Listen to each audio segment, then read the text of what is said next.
Bismillah, alhamdulillah, assalamualaikum warahmatullahi wabarakatuh. Alhamdulillah, wassalatu wassalamu ala khairi khalqillah wa nuri arshillah wa bahari ilmillahi sayyidina wa syafi'ina Muhammad ibn Abdullah wa alihi wa sahbihi wa man tabi'ahu wa wala. Amma ba'du, puji syukur kehadirat Allah Subhanahu wa taala, kita sudah mendengarkan qasidah pujian yang telah dilantunkan oleh Disukma. Dan silakan bisa langsung menempati tempat yang sudah disediakan.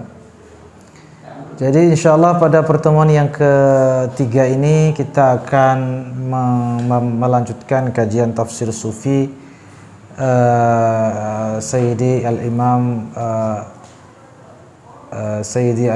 Ibnu Ajibah Al-Hasani radhiyallahu anhu ardah. Dan pada pertemuan ketiga, insyaallah pilihan ayat yang akan kita kaji adalah surat Al-Maidah ayat 35, di mana Allah Subhanahu wa taala berfirman, "Ya ayyuhalladzina amanu ittaqullaha wabtaghu ilaihil wasilata wajahidu fi sabilihi la'allakum tuflihun." Pada pertemuan sebelumnya kita sudah mengkaji tentang ayat mengenai taubat atau cara bertaubat, di mana Allah mengatakan walau annahum idzalamu anfusahum ja'uka fastaghfirullah ila akhirih.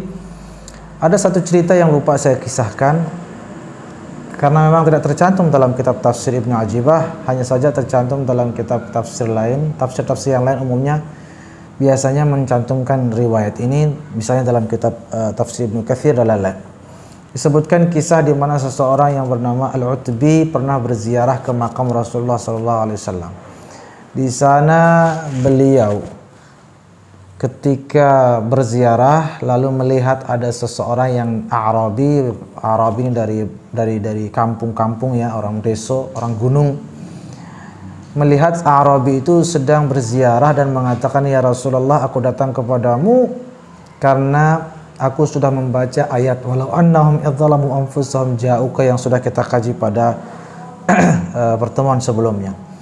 Dan sekarang aku datang untuk menemuimu ja'uka dan mengakui atas segala dosaku dan maka beristighfarlah untukku," kata Arabi. Nah, ini Al-Utbi yang menyaksikan dan mendengarkan, lah ini kok tumben saya melihat seperti ini orang ziarah.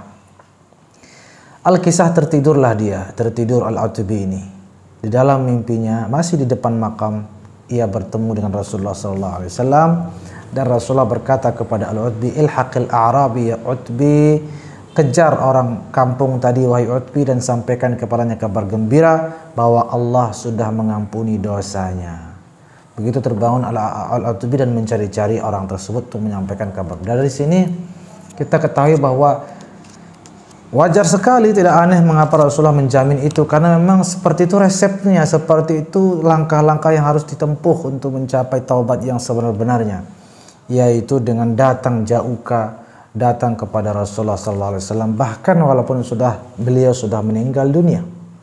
Tetapi yang ditekankan oleh Imam Ibnu Ajibah Al-Hasani pada pertemuan sebelumnya, pada ketika menafsirkan ayat tersebut, selain datang ke makam Rasulullah, juga jangan lupa bahwa ada pewaris-pewaris Rasulullah yang harus kita telusuri dan kita berguru kepada beliau agar dibimbing dengan sempurna sebagaimana para sahabat dibimbing langsung oleh Rasulullah SAW. Nah, pada pertemuan ketiga kita akan membaca ayat yang sudah saya bacakan tadi, surat Al-Maidah ayat 35, di mana Allah mengatakan, "Wahai orang-orang beriman, bertakwalah kepada Allah wabtaghu ilaihil wasilah," dan ambillah wasilah, ambil perantara.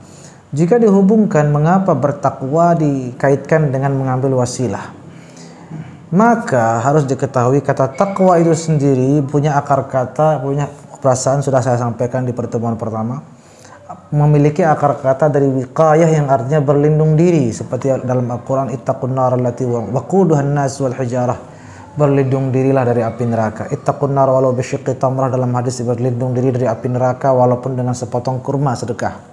Ittaqullah, berlindung diri. Yang namanya berlindung diri itu selalu ada alat untuk pelindungnya. Kalau kita bilang ittaqus syams misalnya, berlindung diri, pasti menggunakan kacamata hitam, ada alat. Berlindung diri dari hujan, pasti ada alat, yaitu payung. Berlindung diri dari senjata, pasti ada alat, yaitu tameng atau perisai. Maka bagaimana dengan berlindung diri dari murka Allah, dari azab Allah? Pasti ada alatnya juga. Hanya saja sayang, 1000 kali sayang, kebanyakan orang lalai akan alat itu. Makanya Allah katakan, wahai orang beriman, dalam surat Al-Maidah ayat 35 ini, bertakwalah kepada Allah, wabtaghu ilaihil wasilah, dan jangan lupa alatnya untuk berlindung diri itu, untuk bertakwa itu. Nah, apakah alatnya yang dimaksud atau wasilah yang dimaksud di sini?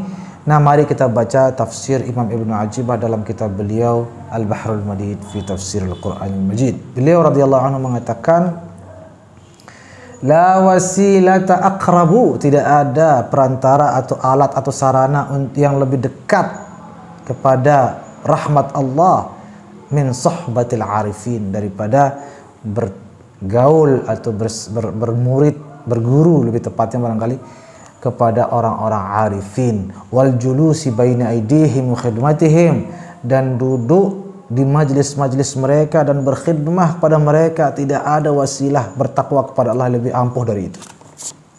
Bahkan namanya khidmah hanya membuat kopi, membuat atau bahkan menjaga binatang peliharaannya, tapi betul-betul orang saleh itu bukan main. Guru saya waktu di Mesir, Al-Arif Billah Sayyid Mukhtar bin Ali bin Muhammad Ad-Dusuqi, pernah mengumpamakan radhiyallahu anhu dengan Ashabul Kahfi ketika dijaga, di khidmat, ada seekor anjing berkhidmat kepada Ashabul Kahfi, di mana anjing ini adalah bapaknya anjing, ibunya anjing, kakeknya anjing, neneknya anjing, semua keturunannya anjing semua. Tetapi karena dia berkhidmat kepada para wali, hanya dengan menjaga mereka, mengawal mereka, dan maka disebutlah anjing dalam Al-Quran, bahkan dijadikan sebagai satu-satunya binatang yang masuk surga. Itu binatang, anjing pula, bukan misalnya kupu-kupu atau apalah binatang yang ini, anjing, anak anjing dan lain sebagainya. Kata, ingat sekali saya, beliau mengatakan sampai anak anjing, keturunan anjing dan lain sebagainya. Tetapi karena khidmat sama para walinya Bani Israel, masuk surga anjing itu, yang semula binatang nggak boleh masuk surga atau tidak ada masuk surga. Kata beliau, bagaimana dengan manusia, anak manusia, keturunan manusia yang walaqad karamna Bani Adam, memuliakan dan berkhidmat kepada para walinya Rasulullah SAW, umat Rasulullah SAW, maka tentu itu jauh lebih mulia. Beliau kemudian mengatakan, Imam Ibnu Ajiyah, waltizamu ta'atihim, dan menjaga atau senantiasa taat kepada mereka. Faman rama wasilatan tusilhu ilal hadrati ghaira hadhihi fahuwa jahilun bi ilmi tariq. Barang siapa mencari wasilah lain untuk sampai kepada Allah selain wasilah yang ini, kata beliau, itu jahil bi ilmi tariq, itu enggak paham bagaimana strategi dan jalan yang pintas, itu enggak tahu dia. Qala Abu Amr Az-Zajjaji radhiyallahu anhu, law anna rajulan kushifa lahu 'anil ghaib wa la yakuna lahu ustad la yaji'u minhu syai'. No, ada seorang waliullah mengatakan, andai kata seseorang bisa tersingkap batinnya, bisa melihat gaib-gaib, tetapi tidak punya guru, enggak ada gunanya penyingkapan itu, kata beliau. Enggak dapat apa-apa dia dari gaib-gaib yang bisa dilihatnya. Karena bukan itu tujuan. Tujuannya adalah bagaimana kita dibimbing oleh orang yang betul-betul pewaris Rasulullah sallallahu alaihi wasallam. Wa qala Ibrahim ibn Syaiban radhiyallahu anhu, law anna rajulan jama'al uluma kullaha wa sahiba tawaifan nas. Subhanallah, kalau kata beliau Ibrahim bin Syaiban radhiyallahu anhu, seorang wali, beliau mengatakan, andai kata ada seorang mengumpulkan semua ilmu dikuasai, mau fikih, mau faraid, mau tafsir, mau hadis, semua dikuasai, ya. Wa sahiba tawaifan nas, dan bertemu dengan banyak ulama, banyak orang, banyak jenis manusia. Apa katanya beliau? La yablughu mablaghar rijal illa birriyadati min syaikhin aw imamin aw muaddibin aw muaddibin nasih. Maka dia tidak akan bisa sampai kepada makamnya para wali yang sesungguhnya kecuali dengan cara dia riyadhah, mengikuti seorang syekh dan imam dan mursyid yang menasihati dan membimbing zahir dan batinnya. Wa man la ya'khudhu adabahu min amirin lahu wa nahin yurihi uyuba a'malihi wa ru'unati nafsihi la yajuzul iqtida'u bihi fi tashihil muamalat. Kata beliau kemudian, barang siapa tidak mengambil ilmunya dari betul-betul seorang murabbi, mursyid yang bisa mengetahui aib-aibnya dan memperbaiki hatinya, tidak boleh diikuti orang itu. Jangan diikuti orang itu. Walaupun sepintar apapun, secerdas apapun, nggak boleh. Kalau dia belum menerima atau menempuh riyadah dari seorang wali mursyid atau bersama seorang wali mursyid. Wa qala Syekh Abdul Abbas Al-Mursi radhiyallahu anhu, beliau ini adalah murid langsung daripada Syekh Abdul Hasan Asy-Syadzili, namanya Syekh Abdul Abbas Al-Mursi radhiyallahu anhu. Kata beliau apa? Kullu man la yakuna lahu fi hadha at-tariq syaikhun la yufrahu bihi. Orang yang tidak punya guru sudah hindari saja. Harus disayangkan itu. Harus dikasihani karena nggak punya guru. Seperti anak yang nggak punya. Kalau anak nggak punya orang tua kan kita kasihan. Kata beliau, orang yang nggak punya guru harus lebih dikasihani lagi gitu. Karena orang yang nggak punya ayah itu mungkin nasib dunianya malang lah ya, atau nasib dunianya tidak jelas. Lah yang tidak punya guru, dunia akhiratnya nggak jelas. Dunianya tersesatkan, akhiratnya juga lebih-lebih. Nah, harus lebih dikasihani lagi, subhanallah. Walau kana wafiral aqli munqadan nafs, kata beliau. Walaupun secerdas apapun dia dan sebesar apapun kepribadiannya lah ya, kalau nggak punya guru mursyid, udahlah, kasihani saja orang itu. Waqtasara ala ma yulqa ilaihi syekhut ta'lim faqat. Ya, harus dikasihani orang yang hanya cukup dengan apa yang dipelajari dari guru-guru di sekolah saja, syekhut ta'lim, di sekolah yang formal-formal.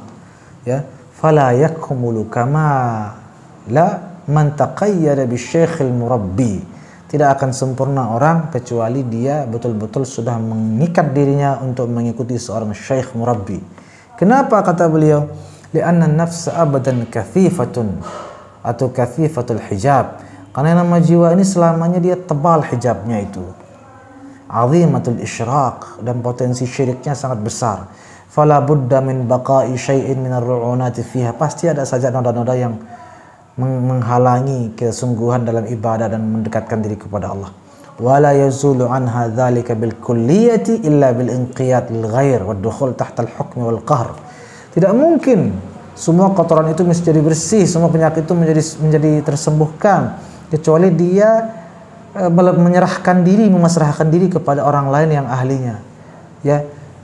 Seperti orang yang sakit kanker atau apa misalnya yang kronis-kronis itu, dia tidak akan sembuh kecuali dia pasrahkan diri kepada dokter dan perawatnya. Dia pasrah, mau diapa-apakan, dibedah, diangkat, diturunkan, ditelanjangi, disuntik, dia harus pasrah. Itu pun belum tentu dia sembuh. Apalagi dia tidak pasrah, apalagi dia melawan. Mau disuntik sini, dia goyang sana, dia goyang sini. Nah, itu lebih parah lagi. Nah, begitu juga dalam mengobati, membersihkan hati. Wa kadzalika law kana sabaqat ilaihi min Allah inayatun wa akhadahu al-haqqu ilaihi wa jadzabahu ila hadratihi la yu'ahhal masyakhah walau balagha ma balag. Begitu juga orang bagaimanapun ya, bagaimanapun kalau dia tidak punya guru, sia-sia.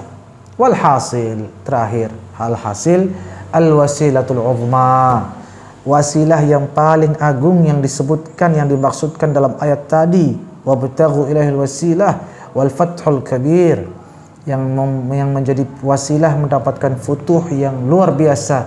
Innama huwa fit tahkimil syekh, tentunya tidak lain tidak bukan adalah memasrahkan diri kepada seorang syekh wali mursyid. Lianna al-khudu'a liman huwa min jinsika ta'nafuhu an-nafsu wala takhda' lahu illa an-nafsul mutmainnah allati sabaqat laha min Allahil inayah. Karena yang namanya manusia ini kan ya gengsi dia untuk bisa tunduk kepada sesama jenis yang sesama bernafsunya lah.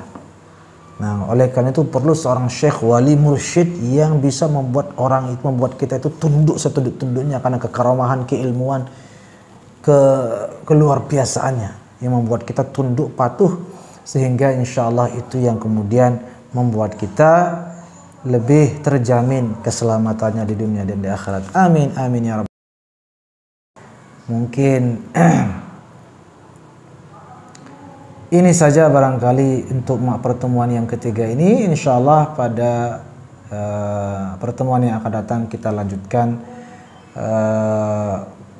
dengan ayat dan dari surat yang lain, namun dari penafsiran yang sama, dari mufassir yang sama, yaitu Al-Wali Al-Arif Billah Al-Imam Ahmad bin Ajibah Al-Maliki Al-Maghribi Al-Hasani radhiyallahu anhu wa ardah. Mudah-mudahan kita dapat manfaat dari penafsiran beliau dan penafsiran para ulama kita, dan dapat mengamalkan pesan-pesan spiritual yang tersurat maupun yang tersirat dari kitab suci dan kalam suci Allah Subhanahu wa taala Al-Qur'an Al-Karim.